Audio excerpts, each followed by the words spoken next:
একোখনকৈ স্কুটি দিওঁ আৰু আনন্দৰাম বৰুৱা বঁটা আমি প্ৰদান কৰোঁ। ইয়াৰ পিছত আমাৰ যি মেট্ৰিক পৰীক্ষা আছে সেই মেট্ৰিক পৰীক্ষাত যিসকল ছাত্ৰ ছাত্ৰীয়ে ৭৫% বা তাতোধিক নম্বৰ লাভ কৰে তেওঁলোকক আমি আনন্দৰাম বৰুৱা বঁটা প্ৰদান কৰোঁ আৰু ১২,৫০০ টকা তেওঁলোকৰ বেংক একাউণ্টলৈকে আমি পঠিয়াই দিওঁ। আনহাতে অসমৰ ৯ম শ্ৰেণীত পাঠদান কৰি থকা সকলো ছাত্ৰ আৰু ছাত্ৰীক আমি একোখনকৈ চাইকেল প্ৰদান কৰোঁ। আজি আমাৰ নগাঁও জিলাত ৩,৪৫০ গৰাকী ছাত্ৰ ছাত্ৰীক আমি স্কুটি প্ৰদান কৰিবলৈ এই অনুষ্ঠানৰ আয়োজন কৰিছোঁ। ইয়াৰ উপৰিও আমাৰ নগাঁও জিলাত ১৮৫৬ গৰাকী শিক্ষাৰ্থী যিয়ে নেকি যোৱা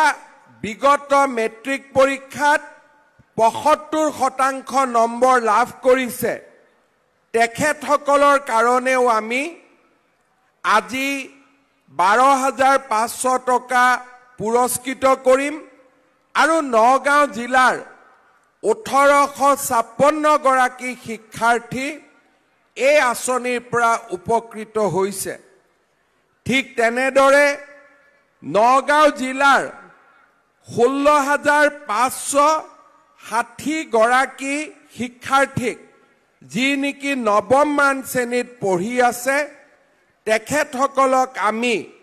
আজি এই অনুষ্ঠানৰ জৰিয়তে চাইকেল প্ৰদান কৰিম।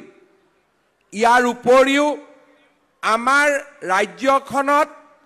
যাতে শিক্ষা গ্ৰহণৰ ক্ষেত্ৰত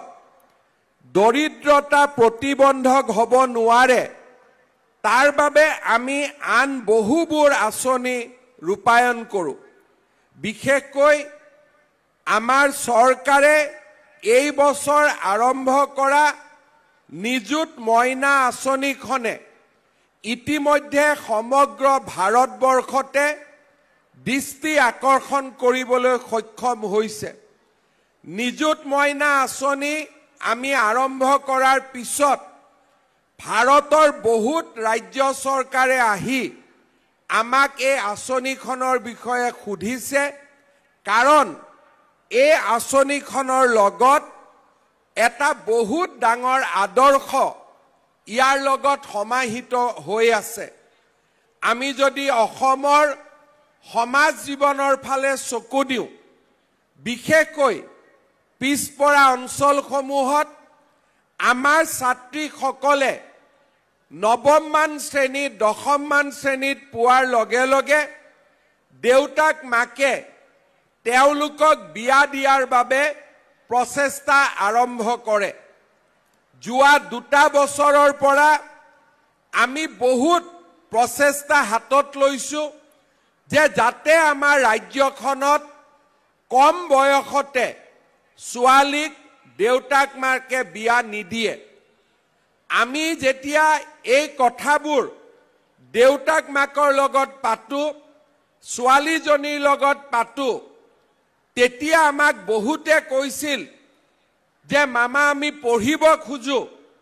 কিন্তু ঘৰত আমাক পঢ়াবৰ কাৰণে উপযুক্ত ধন আৰু সম্পদ নাই, গতিকে আমাৰ পঢ়া আমি চলাই ৰাখিব নোৱাৰো আৰু দেউতা মাই যদি বিয়া দিব খোজে তাক আমি আপত্তিও কৰিব নোৱাৰো। এই কথাৰ প্ৰতি লক্ষ্য ৰাখি আজি আমাৰ চৰকাৰে এখন এনে সুন্দৰ আঁচনি হাতত লৈছে যে মেট্ৰিক পাছ কৰাৰ লগে লগে আমি যেতিয়া ক্লাছ 11 শ্ৰেণীত পঢ়িম, আমি ধনী হম বা আমি দুখীয়া হওঁ, প্ৰত্যেকগৰাকী ছাত্ৰীৰ বেংক একাউণ্টত আমাৰ চৰকাৰে 1000 টকাকৈ জমা দিয়ে ইয়াৰ ফলত আমাৰ কোনো ছাত্ৰীয়ে পঢ়া শুনা কৰিবৰ বাবে দেউতাক মাকৰ বোজা হ'ব নালাগে আজি আমাৰ ইয়াত ক্লাছ 9ত পঢ়া বহুত ছাত্ৰী এই সভাত উপস্থিত আছে যেতিয়া আমাক পঢ়া শুনা কৰি মেট্ৰিক পাছ কৰিম দেউতাই যদি আমাক কয় যে মই তো কলেজত পঢ়াব নোৱাৰো কাৰণ মোৰ আৰ্থিক সচ্ছলতা নাই হ'ব পাৰে সঁচাকৈ মোৰ দেউতাৰ হয়তো তেনেকুৱা অৱস্থা নাই যে ঘৰৰ আটাইকেইগৰাকী ভাই ভণ্টিক কলেজত পঠিয়াবৰ কাৰণে মই আমাৰ ছাত্ৰীসকলক অনুৰোধ কৰিম যে আমি দেউতাৰ প্ৰতিও সন্মান জনাম কিন্তু লগতে আমি কম যে দেউতা এতিয়া মোৰ পঢ়াৰ খৰচ তুমি চিন্তা কৰিব নালাগে কলেজত মই এডমিশন লম এডমিশনটো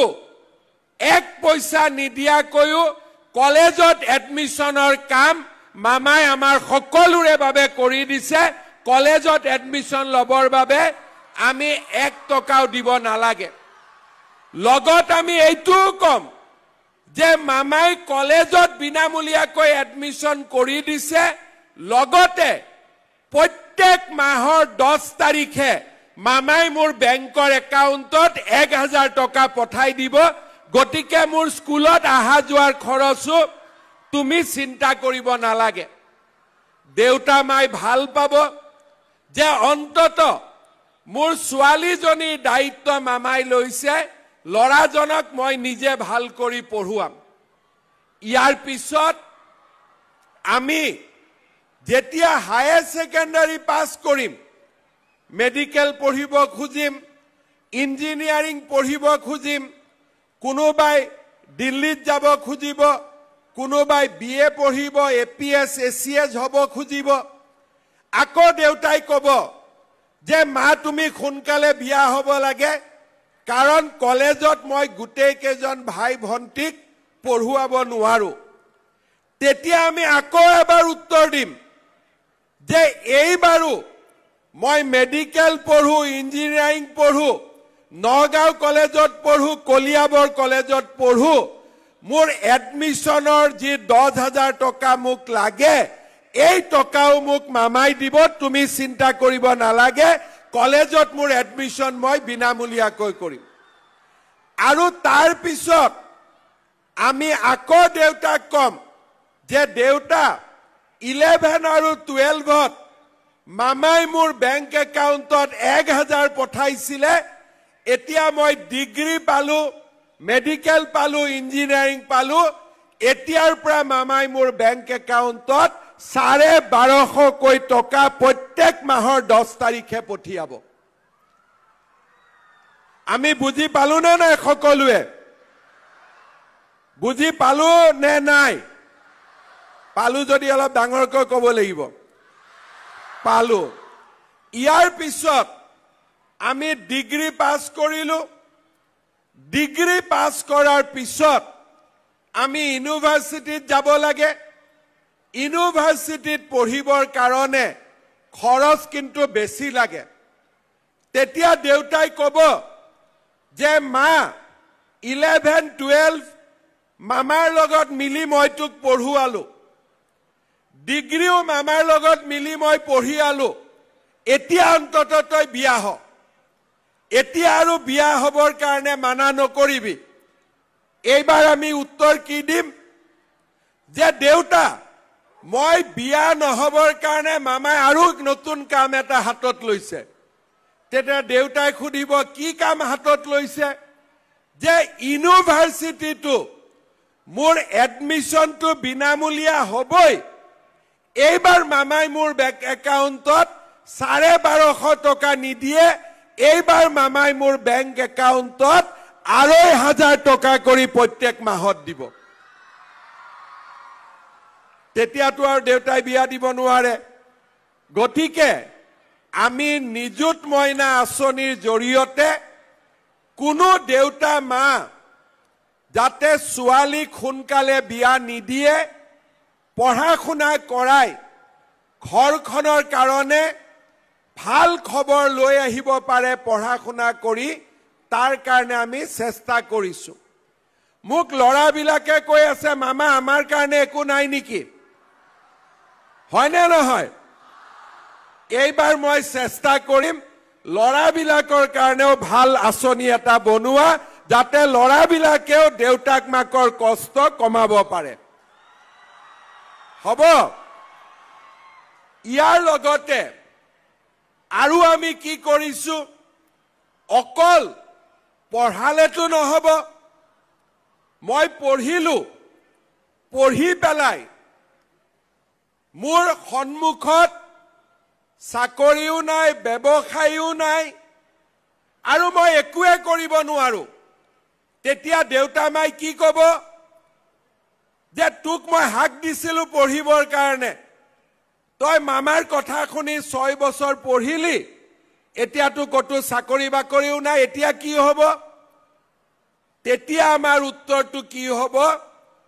যে মামাৰ চৰকাৰ অহাৰ পিছত আমাৰ অসমত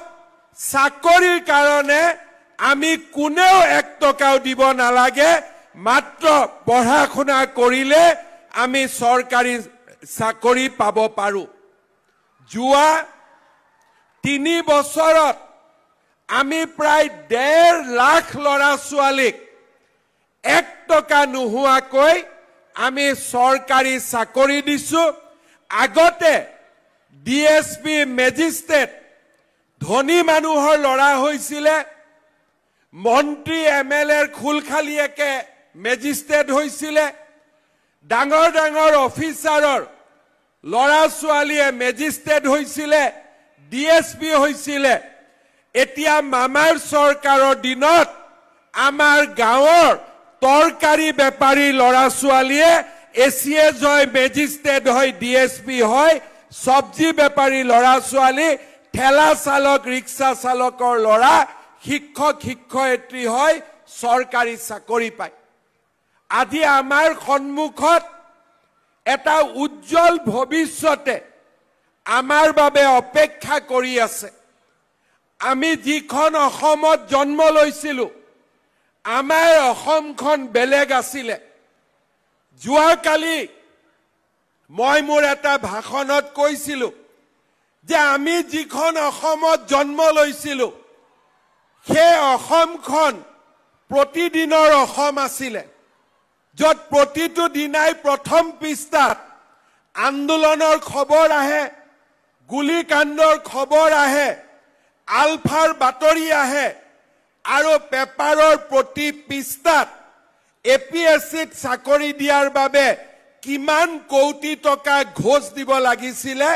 তাৰ বাতৰি আহিছিলে আজি আমি নতুন অসমৰ নিৰ্মাণ কৰিছো এতিয়া অসমৰ প্ৰতিদিনে সোশ্যাল মিডিয়া টেলিভিছনত বাতৰি কাকতত ইচ্ছা নাথাকিলেও আমাৰ মানুহে দেখুৱাবলৈ বাধ্য হয় যে দুখীয়া ঘৰৰ ল'ৰা ছোৱালীয়ে এটকা নিদিয়াকৈও চৰকাৰী চাকৰি পাইছে আজি লিখিবলৈ বাধ্য হয় যে নিযুত মইনা আঁচনিৰ পৰা অমুক পোৱা নাই অমুকে পাইছে তাৰ মানে স্বীকাৰ কৰে যে এতিয়া অসমত আন্দোলনৰ বতাহ নাই এতিয়া অসমত নিযুত মইনাৰ বতাহ চলিছে আজি স্বীকাৰ কৰে যে এতিয়া অসমত হত্যা আৰু হিংসা নাই আমাৰ জাগিৰোডত 30,000 কোটি টকাৰে সেমি কণ্ডাক্টৰৰ ইণ্ডাষ্ট্ৰি আৰম্ভ হৈছে আজি আমাক বেয়া পোৱা মানেও স্বীকাৰ কৰিব লাগিব যে প্ৰত্যেক জিলাতে ব্ৰহ্মপুত্ৰৰ ওপৰত আজি দলং হৈছে প্ৰত্যেক জিলাতে আজি মেডিকেল কলেজ হৈছে প্ৰত্যেক জিলাতে একোখনকৈ ইউনিভাৰ্চিটি নিৰ্মাণৰ আজি সপোনৰে অসমে খোজ কাঢ়িছে আমি চাওঁতে হত্যা হিংসা আন্দোলন আৰু নিৰাশাৰ অসমখনৰ পৰিৱৰ্তে আজি আমি বিকাশৰ উৎসৱ পালন কৰিছো। কোনোবা জিলালৈ গৈছো, কাৰোবাৰ হাতত যদি স্কুটি তুলি দিছো, কাৰোবাৰ হাতত চাইকেল। জিলালৈ গৈছো, কাৰোবাৰ হাতত দুৰ্ভগীয়া কৃষকজনৰ হাতত মিছন বসুন্ধৰাৰে আমি মাটিৰ পট্টা তুলি দিছো। আৰু আন এখন জিলালৈ গৈ দুখনী মাতৃৰ চকুলো মচি সন্তানৰ হাতত নিযুক্তি পত্ৰ তুলি দিছো যে আমাৰ এখন উজ্জ্বল ভৱিষ্যতৰ বাবে আজি আমি সকলোৱে লগ হৈ কাম কৰিছো। আমাৰ অসমৰ জাতীয় জীৱনলৈ এনে সুন্দৰ দিন বিগত সময়ছোৱাত আমাৰ জীৱন আৰু যৌৱন কালত অহা নাছিল। আমাৰ জীৱন আৰু আমাৰ যৌৱন গঢ় লৈছিল বোমা বিস্ফোৰণৰ মাজত, হত্যা হিংসাৰ মাজত, আন্দোলনৰ মাজত। কিন্তু আজি অসমৰ নতুন প্ৰজন্মৰ জীৱন গঢ় লৈছে বিকশিত অসমৰ সপোন বাস্তৱত ৰূপায়ণ কৰি।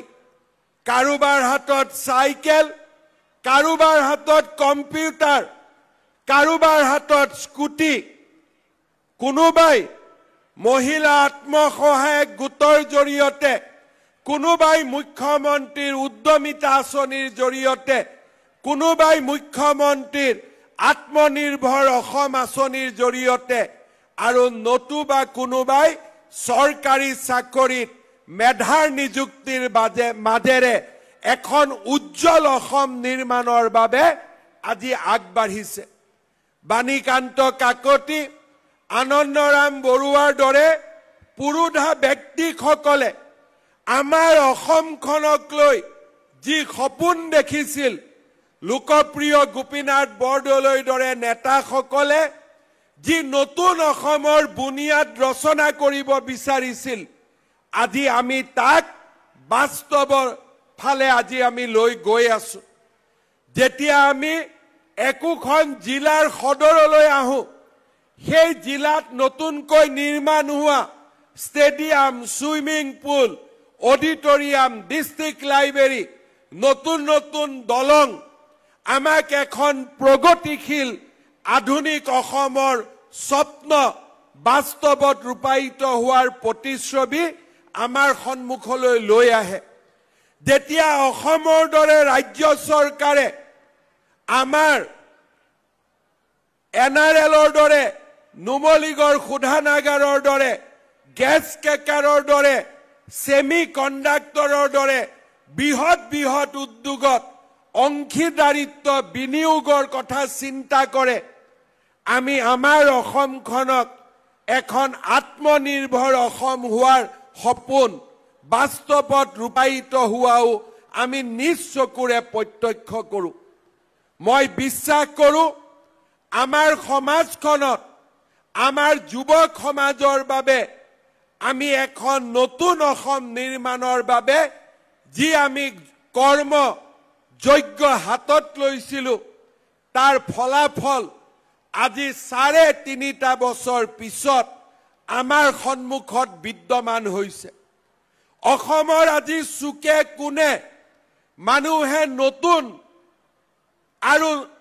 আধুনিক হোৱাৰ সপোন দেখিছে। বাল্য বিবাহৰ দৰে কুসংস্কাৰৰ পৰিৱৰ্তে আজি নিজৰ সন্তানক নিজৰ ভৰিত থিয় কৰোৱাৰ বাবে পিতৃ মাতৃয়ে নিজৰ কপালৰ ঘাম মাটিত পেলাই নিজৰ ল'ৰা ছোৱালীৰ উজ্জ্বল ভৱিষ্যত নিৰ্মাণৰ সপোন দেখিছে। এইখন অসমৰ যুৱক সমাজে আন্দোলনৰ পৰিৱৰ্তে বৌদ্ধিক, সাংস্কৃতিক, ক্ৰীড়াৰ জৰিয়তে এখন নতুন অসম নিৰ্মাণৰ কামত ব্ৰতী হৈছে। বিগত ৩.৫ বছৰৰ ভিতৰতে এনে এক বিশাল পৰিৱৰ্তন আমি কেতিয়াও কল্পনা কৰা নাছিলোঁ। যিখন অসমৰ বাতৰি কাকতত প্ৰতিদিনেই এটাকৈ গড় হত্যাৰ বাতৰি প্ৰকাশ পাইছিলে আজি সেইখন অসমৰ বাতৰি কাকতত নিৰাশাৰ পৰিৱৰ্তে ভৱিষ্যতৰ নতুন অসমৰ বাতৰি প্ৰকাশ কৰিবলৈ সকলোৱে বাধ্য হৈছে মই বিশ্বাস কৰোঁ এনে ধৰণে আমি অনুষ্ঠিত কৰা অনুষ্ঠানসমূহে আমাৰ নতুন প্ৰজন্মৰ বাবে প্ৰেৰণাৰ যোগান ধৰে আজি যেতিয়া ইয়াত সমবেত হোৱা 10,000 ছাত্ৰ ছাত্ৰী ঘৰলৈ উভতি যাব মানুহে বুজি পাব যে এই ছাত্ৰ ছাত্ৰীসকল আন্দোলন কৰিবৰ বাবে নগাঁৱত অহা নাছিল এই ছাত্ৰ ছাত্ৰীসকলক কোনোবাই ধৰ্ণা দিবলৈ নগাঁৱলৈ লৈ অহা নাছিল এই ছাত্ৰ ছাত্ৰীসকলক